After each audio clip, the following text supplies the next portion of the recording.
नमस्कार मित्रांनो, तुमचा यूट्यूबर मित्र संदेश कांबळे आज एक नवीन टॉपिक घेऊन आलो. काही दिवसापूर्वी माझ्या मित्राचं लग्न ठरलं. शाळेतला आहे, पैलवान आहे तो. आईवडिलांची परिस्थिती नसतानाही त्या मित्राच्या आईवडिलांनी बँकेतून 10 लाख रुपये लोन काढलं. मस्त थाटामाटात लग्न केलं त्याचं.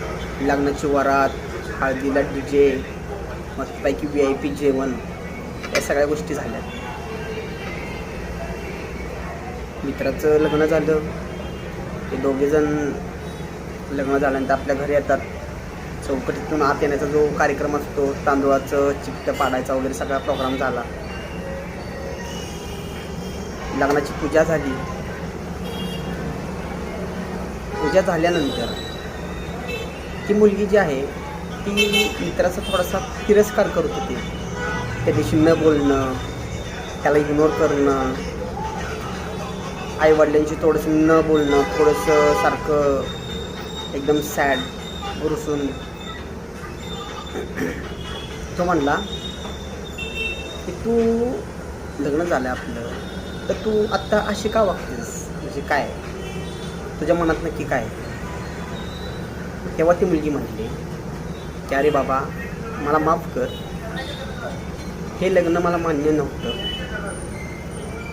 माझ्या आईवडिलांनी मला धमकी दिली की ह्या लग्नाला तू तयार व्हायचंस, म्हणून मी लग्न केलं आणि माझा प्रियकर ऑलरेडी आहे.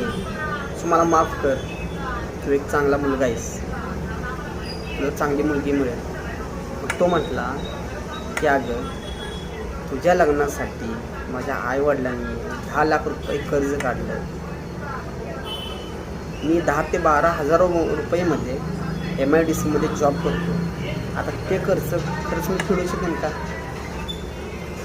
त्यावरती म्हटली या सगळ्या गोष्टी मान्य आहेत, तू मला घातलेलं हे मंगळसूत्र वगैरे सगळं तुला ठेव आणि ह्यातून तू तुझे लोनचे पैसे भागव. त्याची पूर्ण बोलती बंद झाली.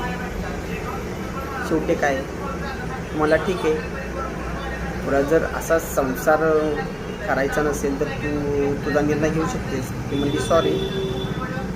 आणि दुसऱ्या दिवशी तिच्या आईवडिलांकडे निघून गेली. सांगायचं तात्पर्य एवढंच आहे की लग्न करताना कर्जबाजारी मित्रांनो चुकूनसुद्धा होऊ नका. अगदी साध्या सुध्या पद्धतीने लग्न करा. जेव्हा 2 वर्ष 5 वर्ष तुम्ही तुमचा न भांडता संसार कराल तेव्हा खरं लग्नाला अर्थ